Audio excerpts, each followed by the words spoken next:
네, 여러분 안녕하십니까? 네, 우리 하늘 찬양대 학생반 우리 학생들이 함께하니까 더 활력이 넘치고 더 은혜로운 것 같습니다. 감사를 드리고요. 잠깐 경사를 하나 좀 소개하면 얼마 전 지회 총회에서 우리 김태승 장로님께서 지회 제무로 부름을 받으셨다고 하는 거 잘 아실 거예요. 우리 장로님께서 중책을 맡으셨는데 태능교회에서도 큰 경사가 아닐 수 없다는 그런 생각이 듭니다. 우리 장로님께서 그 중책을 잘 감당할 수 있도록 우리 모두 기도해 주시기를 부탁드리겠습니다. 우리 장로님의 가정에 겹경사가 계속 일어나는데 믿음으로 사시는 종의 가정에 또 하나님의 큰 축복과 은혜가 날마다 더해지는 것을 우리 모두가 함께 볼 수 있는 그런 은혜스러운 가정이 될 수 있기를 바라겠습니다. 오늘은 교회에 있어서 또 제 개인에게 있어서 너무나 중요한 한날임과 동시에 기도가 정말 많이 필요한 그런 날입니다. 이 한날이 되기를 바라는데 이게 뭐 얼마나 더 갈지는 모르겠습니다. 특별히 직원을 선출한 이 일에 우리 하나님께서 관여하실 뿐 아니라 주도하시고 이끌어 가실 수 있도록 여러분 기도해 주시기를 부탁드리겠습니다. 그리고 또 하나 부탁드리는 것은 혹여 기도만 하실 뿐 아니라 여러분이 어떤 직분으로 부름을 받았을 때 우리가 늘 배우고 또 들은 바대로 그것을 어떤 인간의 부름으로 생각하지 마시고 어떤 선거위원회 조직의 어떤 그런 부름으로 생각하지 마시고 주님을 위해 교회를 위해 헌신하라고 하는 하나님의 부르심으로 꼭 받을 수 있기를 간절히 바라겠습니다. 아멘 소리 갑자기 적어집니다. 이거 혹여 또 내가 원하지 않고 내가 그 일을 피하고 싶더라도 심지어 스스로 느끼기에 이 일이 내게는 부적합하다고 느껴지더라도 그 일을 믿음으로 감당할 때 분명히 하나님의 축복이 함께 하실 것이라고 하는 확신을 갖게 해달라고 여러분 기도해 주시기를 부탁드리겠습니다. 예. 제가 이 교회에 처음 부름 받을 때 제가 말씀을 드렸잖아요. 저는 하나부터 열까지 이 교회에 적합하지 않고 내가 왜 태능교회에 부임하는지 도저히 이해할 수가 없었다는 말씀을 제가 부름 받았을 때 제가 그렇게 말씀을 드렸는데, 그런데 만약 제가 그 일에 순종하지 않고 휴직을 하고 돌아섰다면 제 개인적으로는 제가 올 여름에 미국을 갔다 와서 돌아와서 했던 그 간증을 저는 개인적으로 할 수 없었을 것이라는 생각이 듭니다. 여러분, 오늘 우리 모두가 다시금 인간적인 힘과 생각을 다 빼시고요, 하나님의 일은 하나님께서 당신의 지혜와 능력으로 행하신다고 하는 것을 배울 수 있는 기간이 이번 특별한 기간이 될 수 있기를 간절히 바라면서요, 우리 모두가 믿음으로 이 일을 진행할 수 있도록 다 함께 기도해 주시면 감사하겠습니다. 한 가지만 더 부탁드리면, 내가 바라지 않는 분이 교회 직분을 맡게 된다 하더라도 우리가 기꺼이 협력하고 동력하는 사람이 되게 해달라고 기도해 주시기를 부탁드리겠습니다. 그래서 어떤 분이 어떤 직책을 맡는다 하더라도 절대 그분이 그 일을 혼자 하는 것이 아니라 모든 재직들이 한 팀이 되어 돕고 온 공동체가 그 일을 함께 나눠지고 이뤄내는 가운데서 그 어떤 연약하고 부족한 분이 그 어떤 직책을 맡더라도 행복하게 그 직을 감당할 수 있는 그 교회가 태능교회가 될 수 있기를 간절히 바라겠습니다. 여러분, 교회는 세상과는 다른 원리가 작동되어지는 것입니다. 그래서 제가 정말 바라고 꿈꾸는 것은 신앙하는 것이 정말 행복하고 교회 일 하는 것이 정말 행복하고 의미 있고 보람된 그런 교회가 태능교회라고 하는 신앙 공동체가 되었으면 좋겠습니다.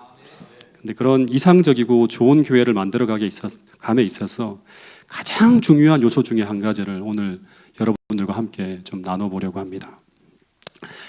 여러분, 성경의 저자 중에서 예수님에 대해서 가장 잘 알고 가장 많이 아는 사람 한 사람을 꼽으라고 한다면 누구를 꼽을 수 있을까요? 예, 이렇게 제가 야고보가 말하느니라고 써놨는데도 요한이라고 말씀하는 분이 계십니다. 예, 다들 성경 야고보서를 쓴 야고보일 거라고 추정합니다. 이 야고보는 성경에 보면 야고보라고 하는 사람이 많이 등장하죠. 3명 정도가 있는데요, 그 한 사람은 사도 요한, 아주 어린 야고보인데 이 야고보는 사도행전 12장에 보면 제일 먼저 순교해서 죽어요. 그래서 이 사람은 야고보서를 쓰지 못해요. 두 번째 야고보는 그 알페오의 아들 야고보라고 하는데 이 사람은 성경에 거의 기록되어진 적이 없어요. 이 사람이 한 일이 거의 문서로 남아있는 게 없습니다. 그래서 이 사람도 아닐 거라고 해요. 세 번째로 나오는 사람이 바로 누구인가 하면 마태복음 13장 55절에 보면 예수님의 형 야고보입니다. 이 사람이 바로 성경 야고보서를 쓴 주의 형제 야고보일 거라고 그렇게 대부분의 학자들이 그렇게 믿고 있습니다. 이 야고보는 마리아의 몸에서 태어난 아들이 아니죠. 요셉의 전처의 아들이에요. 그래서 이 야고보는 어떤 사람인가 하면 예수님의 형이잖아요. 예수님의 전 생애를 가장 가까이에서 30년 동안 지켜본 사람이 바로 누구인가 하면 이 야고보라고 합니다. 그러니까 예수님이 성령으로 잉태했다는 이야기를 아버지를 통해서 아마 들었을 것이고, 그죠? 그리고 예수님이 태어났을 때 목동들의 경배와 동방 박사들의 방문을 다 목격했거나 그 이야기를 부모님을 통해서 들었던 사람입니다. 그리고 예수님의 어린 시절부터 청소년기와 청년에 이르기까지 그분의 전 생애를 아버지의 목공소에서 함께 지내면서 보았던 사람이 누군가 하면 바로 이 예수님의 형 야고보일 거예요. 그분이 표정, 말할 때 어린 시절부터 기도하는 모습 다 보고 다 봤을 거예요. 그래서 아무리 요한과 베드로가 예수님과 함께 3년 반을 쫓아다니며 그분과 함께 먹고 자고 하면서 그분에 대해 잘 안다고 하지만 그들이 알고 있는 예수님의 지식은 이 야고보에 비하면 정말 비할 대가 아니라고 그렇게 다들 생각합니다. 그래서 아마 다 물어봤을 거예요. 이 주의 형제 야고보에게 예수님은 어떤 분이었는지를. 물론 이 야고보보다 더 예수님에 대해 잘 아는 사람은 누구일까요? 예, 마리아. 근데 이 주의 형제 야고보는 회심한 이후에 사도 야고보가 죽고 베드로가 핍박을 피해 피신할 정도로 막 교회가 어려워질 때 그때부터 이 사람이 교회 최고 지도자로서 교회를 이끌게 돼요. 사도행전 15장의 예루살렘 총회 의장이 바로 이 사람이었거든요. 근데 그가 그 초기 교회를 이끌어갈 때 그 시기에 고뇌하며 당시 성도들의 삶의 문제를 염려하며 간절한 마음으로 쓴 글이 바로 오늘날 우리가 보고 있는 성경 야고보서라고 합니다. 이 야고보서는 기원 후 한 44년부터 49년 사이에 쓰여진 책으로 봐요. 그래서 신약 성경 중에 제일 먼저 쓰여진 책으로 학자들 중에 많은 사람들이 이렇게 보고 있기도 해요. 그래서 이 야고보서는 예수님에 대해 가장 잘 아는 사람, 그분의 가르침을 지근거리에서 평생 보아왔던 사람이 쓴 책이에요. 더하여 이 야고보서는 어쩌면 초기 교회 신앙의 모습이 아직 변질되지 않고 가장 순수했던 시절, 성도들에게 믿음이 무엇인지, 참된 그리스도인의 삶은 어떠해야 되는지에 대해서 가장 심플하고 단순하게 적어놓은 책이 바로 야고보서입니다. 읽어보면 이제 느끼시겠지만 이론적인 거나 신학적인 내용이 아주 적어요. 아주 프랙티컬해요. 실질적이고 실제적인 이야기가 쫙 실려 있습니다. 저는 여러분들과 함께 초기 시절로 한번 돌아가서 이 야고보 선생님이 증언하는 당시 참된 그리스도인은 어떤 모습이어야 되는지에 대해서 함께 배우면서 은혜를 나눠보는 시간을 갖고자 합니다. 야고보서 1장에 보면 야고보서 1장 18절에 보면 이런 말씀이 있어요. 그가 그 피조물 중에 우리로 한 천 열매가 되게 하시려고 자기의 뜻을 따라 진리의 말씀으로 우리를 낳으셨다고 하는 이야기가 나옵니다. 근데 그 다음에 이어지는 야고보서 1장 18절부터 마지막 절 27절까지의 내용을 쭉 보면 우리가 정말로 진리의 말씀으로 새롭게 태어난 사람이라면 그 사람의 거듭남을 증명하는 세 가지의 표식이 반드시 나타난다고 이 야고보는 이야기해요. 그 첫 번째 표식이 뭔가 하면 야고보서 1장 22절부터 25절 말씀을 같이 한번 읽어보겠습니다. 시작.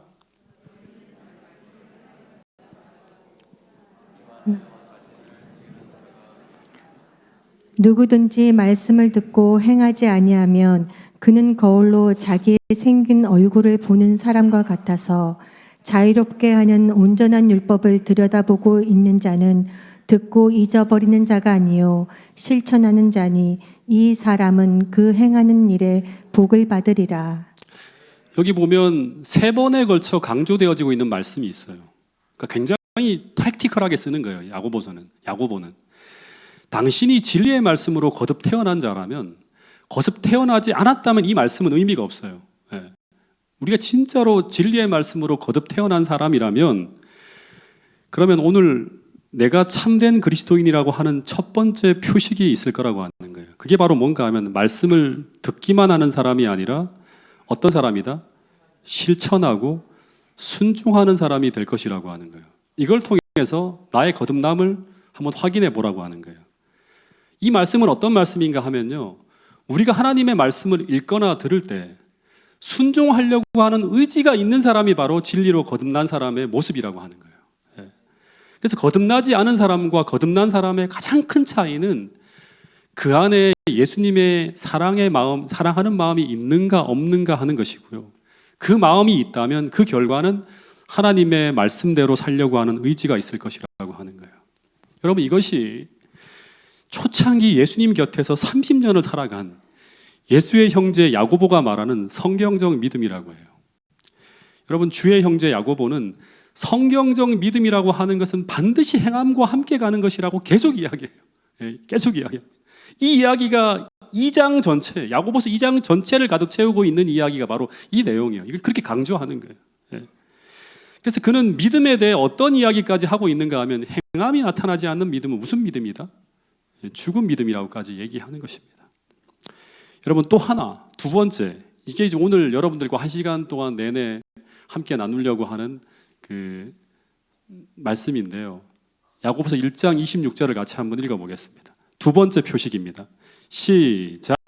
누구든지 스스로 경건하다 생각하며 자기 혀를 재갈 물리지 아니하고 자기 마음을 속이면 이 사람의 경건은 헛것이라. 예, 여기 보면 또 누구든지라고 말해요. 누구든지 스스로 경건하다고 생각하며, 그러니까 자신을 진리로 거듭난 사람이라고 생각하면서도 자기 혀를 재갈 물리지 아니하면이라고 합니다.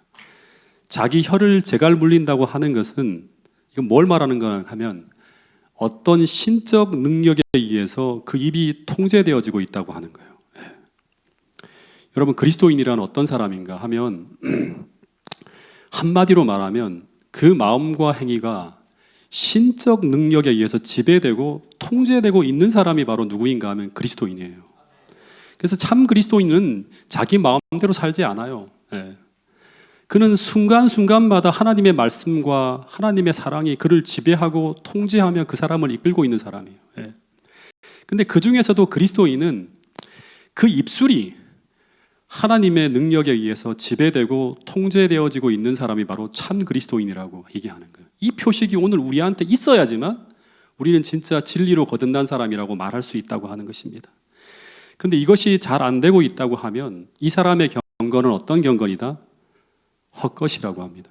헛것이라고 하는 것은 무슨 말인가 하면, 그는 아직도 하늘의 능력이 그에게 임하지 않은 사람이라고 하는 것이죠. 이 말은 진리의 말씀으로 거듭나지 않았다고 말하고 있는 것입니다. 여러분, 그리스도인은 마음의 변화가 일어난 사람입니다. 동의하시죠? 그죠? 근데 그 마음의 변화된 모습을 가장 잘 보여주고 있는 것이 무엇인가 하면 바로 우리 입에서 나오는 말이라고 합니다. 그 사람이 온유한 사람인지 거친 사람인지, 진실된 사람인지 거짓된 사람인지, 사랑이 많은 사람인지 메마른 사람인지, 깨끗한 사람인지 아닌지, 그 사람이 정말 하나님을 사랑하는 사람인지 말만 하는 사람인지, 그리스도가 그 속에서 이끌고 있는 사람인지 아닌지, 즉 그 사람의 마음에 무엇이 담겨 있는지 그 속에 있는 것을 다 보여주고 있는 것이 무엇인가 하면 그 사람의 언어 생활이라고 합니다. 그래서 우리의 입술은 우리 마음에 무엇이 담겨 있는지를 보여주는 마음의 창이라고 할 수 있어요. 처음에는 숨길 수도 있고 꾸며낼 수도 있어요. 또 가끔 만나는 사람들에게는 감출 수도 있어요. 근데 계속 말하다 보면 우리 속에 있는 것이 다 나옵니다. 여러분, 그래서 주님은 마태복음 12장 34절에서 이런 말씀을 하셨어요. 자, 같이 한번 읽어보겠습니다. 이 말씀은 마태복음 12장 34절 말씀이에요. 시작. 너희는 악하니 어떻게 선한 말을 할 수 있느냐? 이는 마음에 가득한 것을 입으로 말함이라. 예, 악한 사람은 선한 말을 할 수가 없대요. 왜냐하면 우리의 마음에 가득히 담겨 있는 것을 뭘로 한다? 말하는 거예요.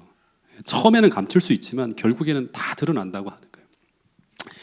제가 오래전에 어떤 교인분들과 분들과 어디를 좀 다녀오는데 아주 교회를 오래 다니신 분이었어요. 한 분이. 근데 이분이 굉장히 화가 나셨어요. 다른 분에게 막 말씀을 하시는데 막 세상 사람들이 쓰는 막말을 막 하는 거예요. 근데 제가 목사인 제가 그 자리에 있는데 도저히 제가 들을 수 없는 막 욕을 막 하시는 거예요. 네. 제가 깜짝 놀랐어요. 그리고 제가 생각할 때 이분 어떡하지? 굉장히 후회할 것 같은데. 왜냐 그러면 제가 그 앞에 있으니까요. 근데 이분이 그러고 난 후에 아무렇지도 않게 지내는 거예요. 그뿐 아니라 또 그러고 또 그러시는 거예요.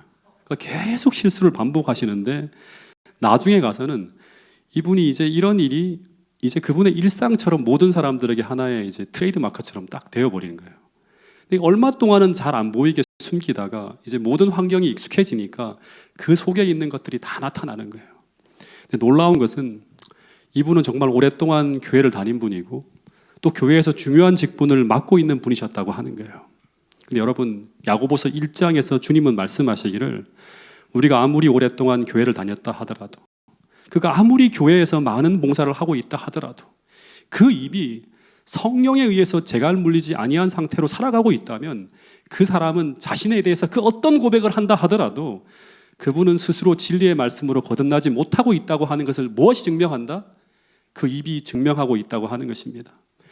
여러분, 초기 교회 모든 성도들의 모습 속에서는 참된 그리스도인의 표식으로 하나를 가지고 있는데 그게 바로 무엇인가 하면 성령에 의해서 재갈 물려지고 통제되어진 입술을 가지고 있다고 하는 거예요. 여러분, 예수님 당시에도 복음서에도 알 수 있죠. 빌라도 법정에서 베드로가 나는 주님을 따르는 사람이 아니라고 아무리 부인해도 주변의 사람들이 너는 예수님과 함께 있는 사람이라고, 함께 행하고 있었던 사람이라고 하는 표식이 있었다고 이야기하는데 그 표식이 바로 뭐다? 베드로의 언어 생활이라고 하는 거예요.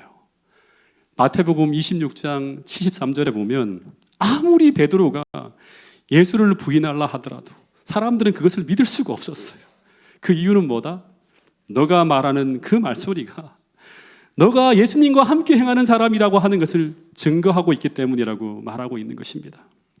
여러분, 반대로 우리가 아무리 숨기려 해도 오늘 우리가 예수님과 함께 행하고 있지 않다면, 즉 신적 능력에 의해서 우리의 마음이 지배되어지고 통제되어지는 그런 삶을 우리가 살고 있지 않다면 우리는 여전히 조급하고 여전히 진실되지 못하고 여전히 친절하지 못하고 여전히 사랑스럽지 못하고 여전히 거짓된 그런 말들이 나도 모르는 사이에 순간순간마다 거침없이 나오는 그런 입을 우리는 사용하고 있을 것이라고 말하고 있는 것입니다.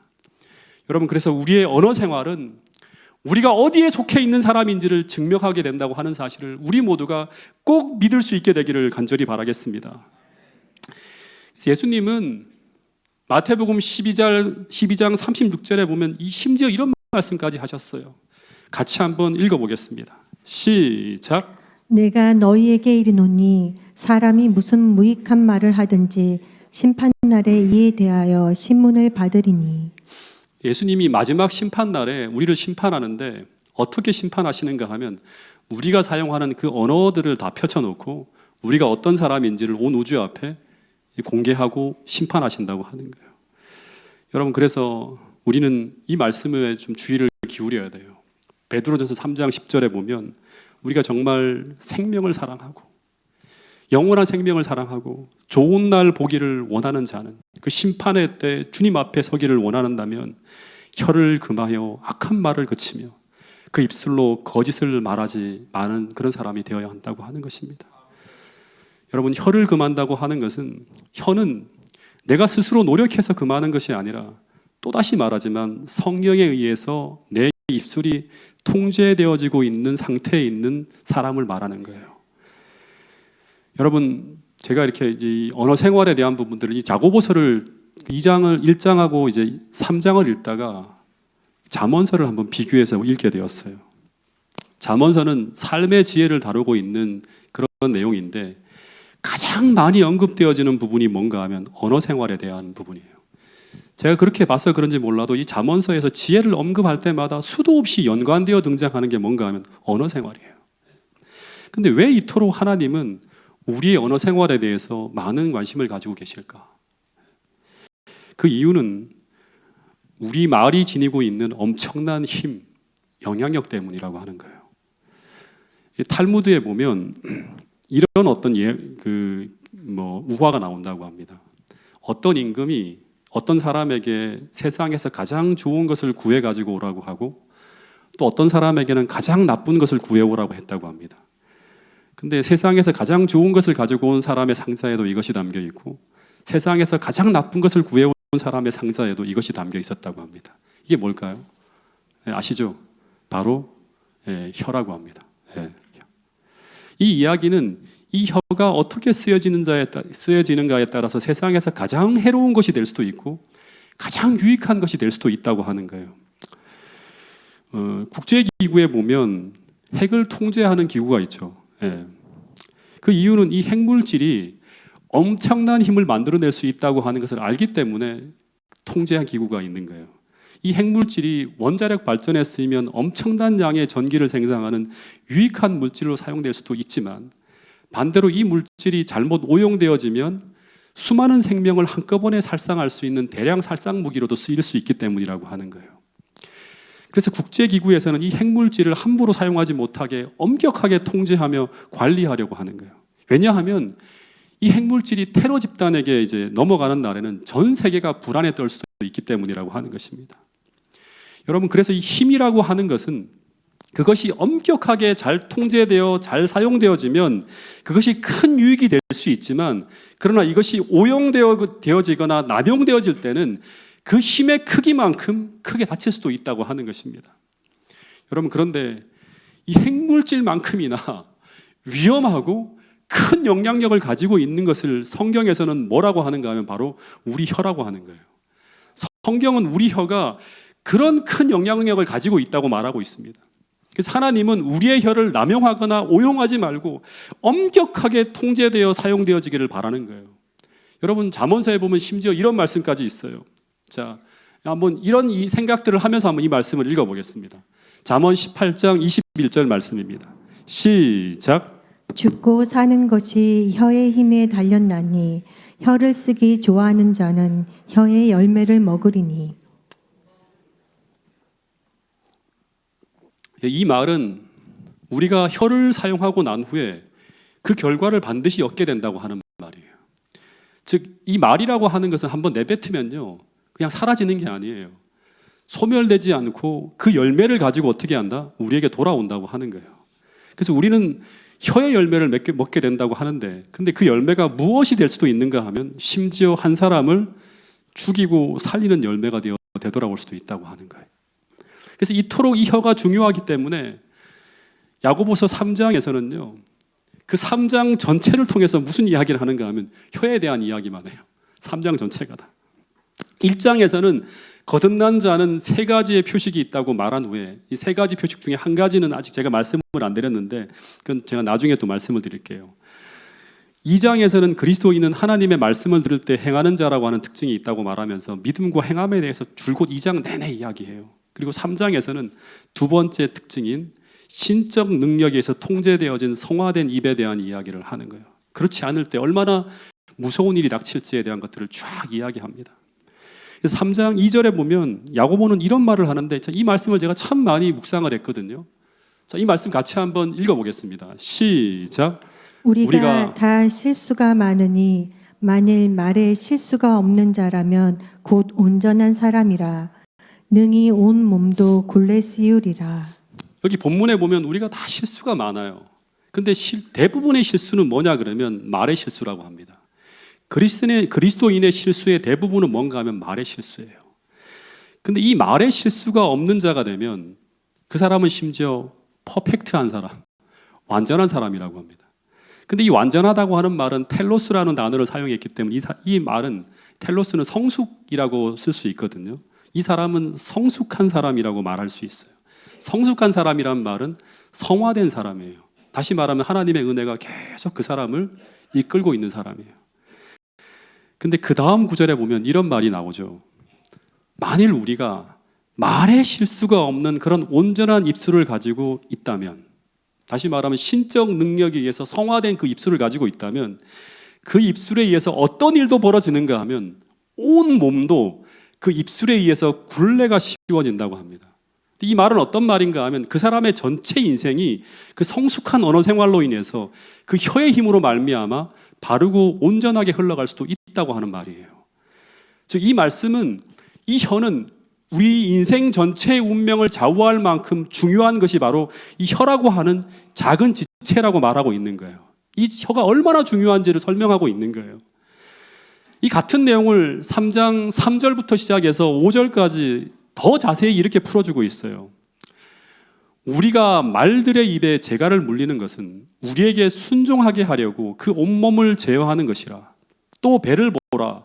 그렇게 크고 광풍에 밀려가는 것들을 지극히 작은 키로서 사공의 뜻대로 운행하나니 이와 같이 혀도 작은 지체로되 큰 것을 자랑하는도다. 보라, 얼마나 작은 불이 얼마나 많은 나무를 태우는가 하는 말이에요. 예. 제가 20대 때 제가 잠깐 시골 생활을 한다고 어느 집사님 댁에서 몇 개월을 머문 적이 있어요. 예. 근데 어느 날 이 집사님이 저보고 그 집에 큰 소 한 마리가 있는데 저보고 저 소를 끌고 나가서 좀 신선한 풀을 좀 뜯어 먹이고 오라고 하는 거예요. 근데 겁이 나는 거예요. 한 번도 소를 이렇게 이제 제어해 본 적이 없어요. 근데 이것만 하나만 잡으면 돼 하면서 그냥 나가서 편하게 해보라고 하는 거예요. 그래서 이 큰 소를 데리고 나가는데 저보다 몇 배나 더 큰 소인데요. 제가 어떻게 이 큰 소를 이끌 수 있을까 생각을 하면서 이렇게 나갔는데 밖으로 나가는 순간 이 소가 외양간을 나가자마자 밖으로 순식간에 들로 내달리는데요. 갑자기 제가 감당이 안 되는 거예요. 소가 막 이렇게 뛰면 이쪽으로 막 들고 뛰고 저로 뛰면 저쪽으로 쫓아다니고 하면서 통제가 안 되는 거예요. 그래서 제가 집사님 좀 도와달라고 막 불렀어요. 그랬더니 이 땡겨도 안 따라오는 거예요, 소가. 근데 그 집사님이 딱 달려와서 어떻게 하는가 하면 그 재갈이 물려진 콧배를 탁 틀어재니까요. 그 발광을 하던 소가 꼼짝을 못하고 집사님에게 딱 제어가 되어지는 거예요. 여러분, 그런데 큰 소 하나를 뭘로? 재갈로 끌고 가듯이 또 큰 배도 작은 키 하나로 거대한 배가 통제되어지듯이 이 사도 야고보는, 주의 형제 야고보는 어떤 말을 하는가 하면 5절에 보면 이와 같이 혀도 사이즈는 굉장히 사소하고 작은 지체처럼 보이지만 우리의 삶과 행동을 지배할 수 있다고 말하고 있는 거예요. 여러분, 그러니까 그리스도인으로서 이 큰 배를 끌고 가는 중심 키와 같은 이 혀를 우리가 잘 기도하면서 통제하고 제어하지 않으면 이 입술 하나로 인해서 수많은 일들이 벌어질 수 있다고 하는 거예요. 수많은 우리가 예상치 못하고 우리가 기대하지 않고 바라지 않은 일들이 벌어질 수도 있다고 하는 거예요. 여러분, 그래서 만약 우리가 우리 혀를 하나님의 말씀과 은혜로 통제하는데 우리가 실패하며 살아가고 있다면 우리 삶은 매 순간 충돌이 일어나고 소동이 벌어지면서 행복과는 거리가 먼 그런 삶을 살아갈 가능성이 상당히 많다고 하는 거예요. 여러분, 야고보서 3장을 보면 이 혀라고 하는 작은 불에 의해서 심지어 내 인생이 엉망이 되어지고 심지어 나와 관계된 공동체 전체가 이 작은 혀로 인해서 불타버릴 수 있다고까지 오늘 본문은 이야기하고 있습니다. 여러분, 저는 실제 이런 일이 일어나는 것을 무수히 많이 보면서 지내왔어요. 이 혀를 통제하고 제어하지 못함으로 말미암아 얼마나 많은 가정이, 그리고 교회가 이 혀 하나 때문에 큰 어려움을 겪는지 저는 수도 없이 보아왔습니다. 아주 사소한 문제를 아주 극단적인 상황으로 몰고 가게 만들 수 있는 것이 바로 이 혀의 부정적인 힘이라고 하는 것입니다.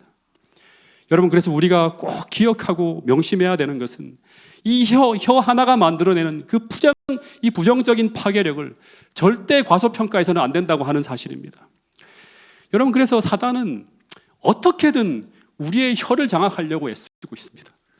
마찬가지로 하나님도 우리의 혀를 성령으로 장악하려고 한다고 하는 것입니다. 왜냐하면 성경은 사람을 살리고 죽이는 것이 다 어디에 달려있다? 혀의 권세에 달려있다고 할 정도로 무서운 힘을 가지고 있는 것이 바로 이 혀라고 말씀하고 있는 것이기 때문입니다.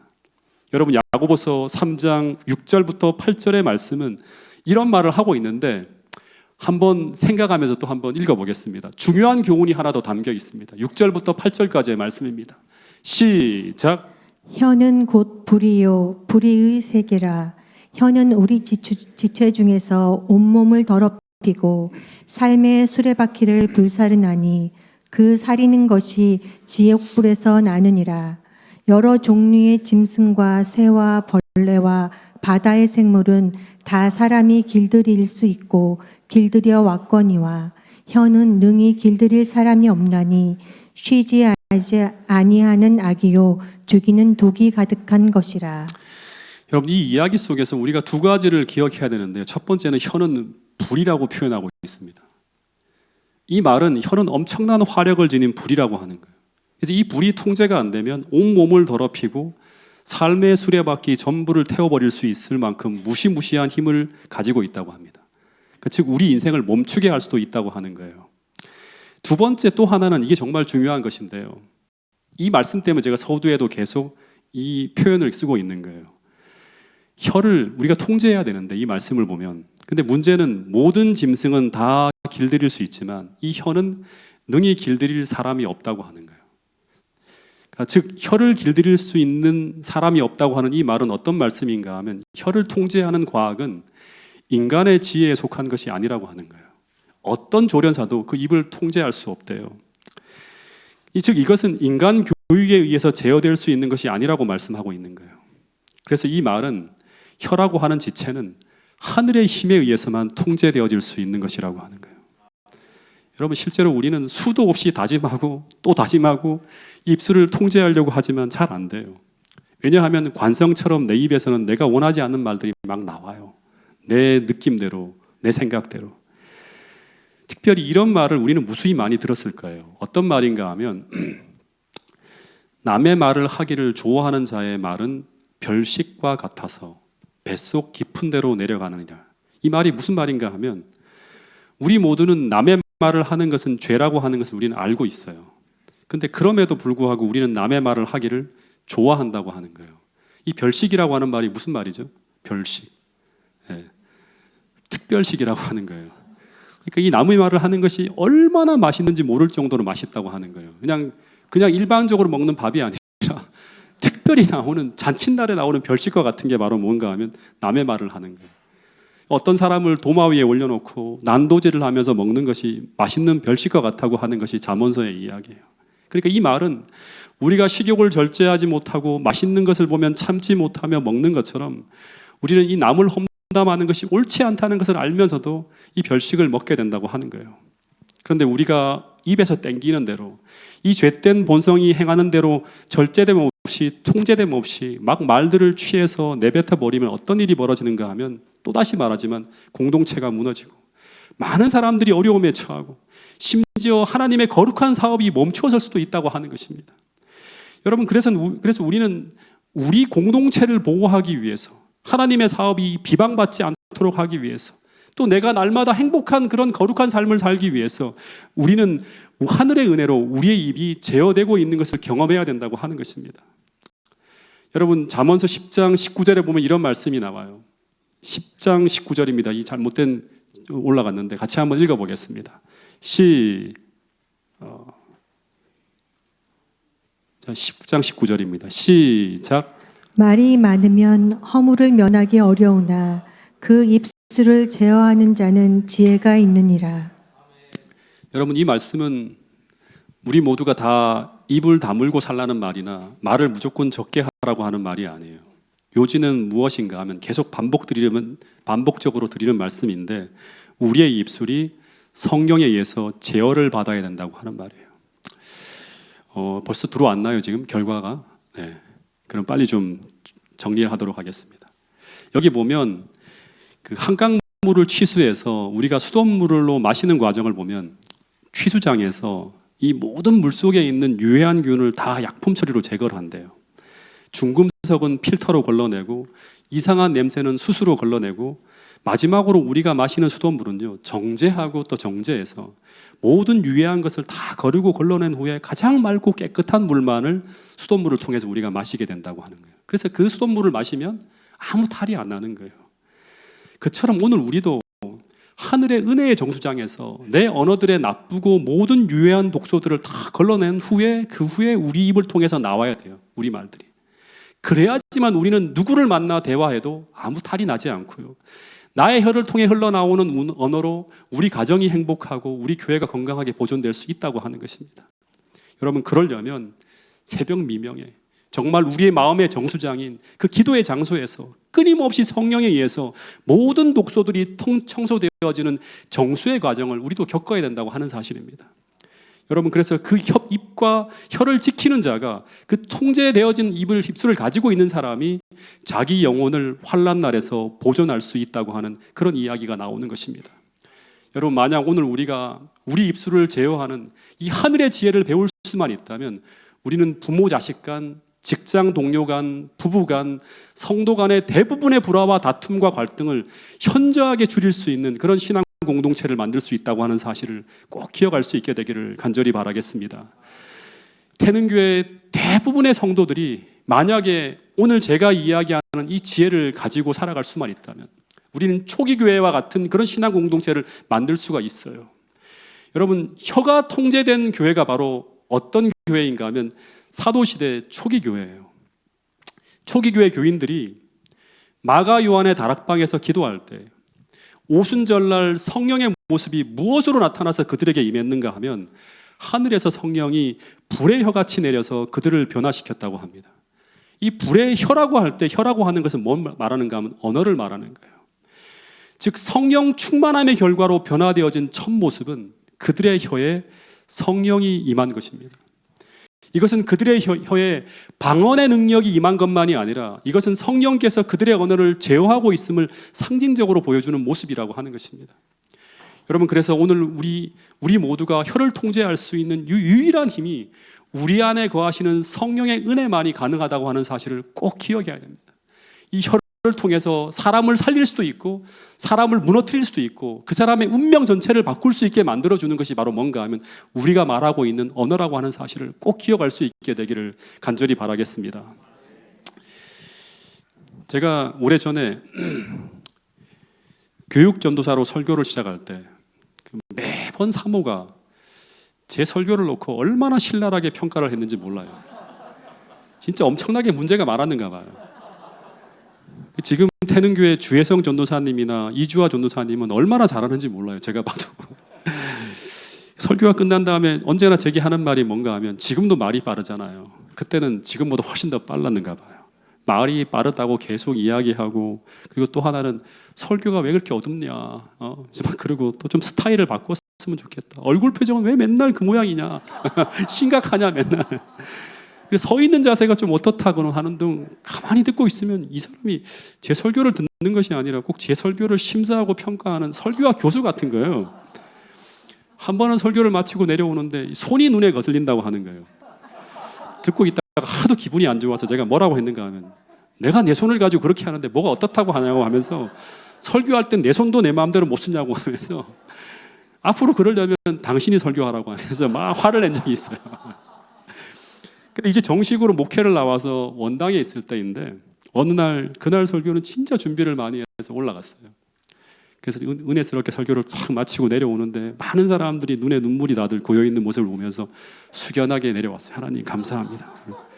근데 갑자기 아내가 눈물이 그렁그렁해서 저한테 와서 하는 말이 설교에 너무 감동받았어 하는 게 아니라 여보 꼭 설교한 대로 꼭 살아주었으면 좋겠어. 그러면서 덧붙이는 말이 뭔가 하면 여보 그런데 요즘 설교는 그렇게 하면서 당신이 기도를 적게 하는 것 같아서 불안해. 그 말을 듣는 순간 얼마나 기운이 빠지는지. 근데 그런 말을 해놓고 난 다음에 꼭 하는 말이 있어요. 그게 어떤 말인가 하면 당신 내가 이 말 했다고 기분 나쁘지 않지? 꼭 되물어보는 거예요. 그러면 기분이 2배로 더 나빠져요. 근데 그 말 몇 마디에 얼마나 좌절이 되는지, 내가 계속 목회를 해야 되나? 왜냐 그러면 앞에 있는 가족들도 내 설교로 은혜를 못 받게 하면 내가 도대체 어떻게 해야 되나 하면서 설교하기 힘들다고 생각하면서 그 부분해졌어요. 왜냐 그러면 맨날 내 앞에는 평생 설교학 교수 한 사람 앉혀놓고 제가 평생 설교를 해야 되는 거잖아요. 그래서 제가 얼마나 기도를 했겠습니까? 근데 그 기도의 응답의 결과인지 몰라도 동작 중앙교회 가서부터는 아내가 이상하게 설교학 교수가 아니라 진짜 성도로 변하게 되었어요. 설교가 끝나면 거의 코멘트를 하지 않고 이따금 들려주는 말이 뭔가 하면 여보 오늘 말씀은 하나님이 나를 위해 들려주신 말씀이었다고 꼭 그렇게 살자고 이런 멘트를 제게 계속 해주는 거예요. 근데 그 한마디의 말들이 제게 들려올 때 얼마나 큰 용기가 되었는지 모릅니다. 여러분 아주 사소한 말인데 이 말이라고 하는 것의 영향력은 우리가 상상하는 것보다 훨씬 크다고 하는 걸 우리는 기억해야 돼요. 특히 이 한마디의 말에 또다시 말하지만 사람의 운명을 좌우할 수 있다고 하는 거예요. 민수기에서도 주님께서 말씀하시기를 하나님은 내 귀에 들린 대로 내게 응답하시겠다고 하는 말은 뭔가 하면 그 말의 영향력이 반드시 어떻게 된다? 열매가 되어 돌아온다고 하는 거예요. 여러분, 선악의 대쟁투는 무엇을 가지고 싸우는가 하면 특별히 계시록을 보면 말을 가지고 싸우는 전쟁이에요. 다시 말해서 사단의 말과 하나님의 말씀이 함께 격돌하며 싸우는 전쟁이 바로 뭔가 하면 선악의 대쟁투라고 하는 거예요. 사단의 언어인 거짓과 비난과 비방과 증오와 사람에게 상처를 내며 고통을 주는 이 죽음의 언어와 반대로 그리스도의 사랑이 담긴 진실되고 온유하고 용기를 주고 희망을 주는 사람을 살리는 진실한 그리스도의 언어인 생명의 말씀이 서로 싸우는 것이 바로 뭔가 하면 이 세상의 전쟁터라고 하는 것입니다. 여러분, 그래서 오늘 우리가 정말 그리스도의 편에 선 사람들이라면 오늘 우리는 야고보서의 말씀처럼 사단이 주는 죽음의 언어를 사용하기를 단호하게 거부하기로 결심해야 된다고 하는 사실입니다. 예수님께서 주시는 생명의 언어만을 받아 사용하기로 결심하는 여러분과 저가 될 수 있기를 간절히 바라겠습니다. 실제로 요한복음 14장 10절에 보면 예수님은 이런 말씀을 하셨어요. 그분은 아버지가 주시는 언어만을 받아서 사용하고 있다고 제자들에게 말씀했어요. 여러분, 그래서 오늘 우리는 나의 입술을 놓고 기도해야 돼요.